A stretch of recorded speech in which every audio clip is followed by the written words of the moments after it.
मैं अभी थोड़ी देर पहले देख रहा था, एक इंटरव्यू के बीच में आप कह रहे थे कि मुझे मंदिर जाने का मेरा समय हो गया है। तो ये जो कुछ जो स्वघोषित धर्म के रक्षक हैं ना, सनातनी, सच्चे सनातनी कहते हैं धर्म के रक्षक और झंडा उठाए चले आते हैं किसी मुसलमान की दुकान को तोड़ने के लिए, किसी पर हमला करने के लिए। उनको जो आप मंदिर जाते हैं डेली, मैं आपके जिम से भी होकर के आ रहा हूँ, वहाँ बजरंगबली की तस्वीर मैं बड़ी सी टंगी हुई देख रहा था। आप क्या कहना चाहेंगे एक हिंदू होते?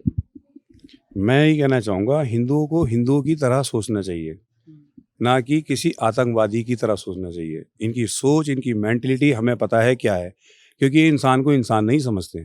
हमारे देश में हर तरह के लोग रहते हैं और हमारे देश के जितने भी लोग रहते हैं, सबने इस देश के लिए आज़ादी लड़ी है। आप यही क्यों सोच रहे हो कि सिर्फ़ हमने आज़ादी की लड़ाई लड़ी है या हमारे पूर्वजों ने लड़ी है? ये गलत है ना। हमारे यहाँ जैसे कि हम हैं, मैं हनुमान जी को पूजता हूँ, मैं महादेव को पूजता हूँ। मैं एक सनातनी हूँ, मैं हिंदू हूँ और मैं सत्य हिंदू हूँ। मेरे अंदर कोई खोट-कपट नहीं है, कोई मतलब ऐसा वो नहीं है कि हाँ, कि क्योंकि अब मैंने अगर किसी मोमडन के लिए स्टैंड लिया है, तो इसका मतलब ये नहीं है कि वो हमारी कैटेगरी का नहीं है, हमारे बीच का नहीं है। रह तो इसी देश में रहा है।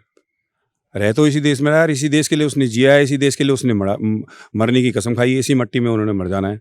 तो मैं ये चीज़ों पे इतना गौर नहीं करता। तो दीपक जी की जो लाइन है वो जिसमें वो कहते हैं कि सभी का खून है शामिल यहाँ पे, तो मुझे राहत इंदौरी का वो शेर याद आता है कि सभी का खून है शामिल यहाँ की मिट्टी में, किसी के बाप का हिंदुस्तान थोड़ी है।